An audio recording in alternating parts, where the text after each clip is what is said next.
Now that you know that chemistry is everywhere and the mathematics translates a phenomenon into something mathematically tangible through formulas, a chemical engineer learns how to manages and transforms fluids such as water to do a work or to create a product that the market needs.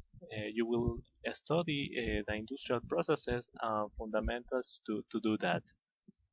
Uh, you will study the Carnot cycle, which is a process in which you apply condensation and evaporation fundamentals to produce a tangible work, such as one of a refrigerator. The refrigeration cycle is the reversed Carnot cycle, so it will be very important for you to understand this topic. We will explain you this topic very briefly. You will learn that a real refrigeration cycle functions with four main components: an evaporator, a compressor, a condenser, and an expansion valve. The condenser and evaporator follow the fundamentals we explained earlier to adapt the physical and chemical conditions of a substance.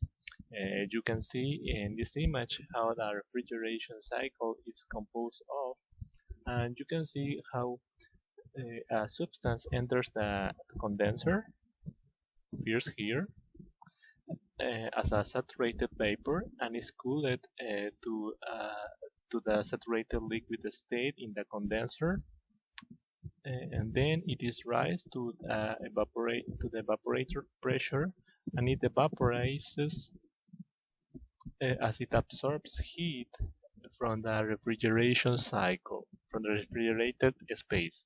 You will not understand completely what we are talking about, but the important thing is what you notice is that a fluid has properties and graphs that you will be able to understand when you study the major degree in chemical engineering.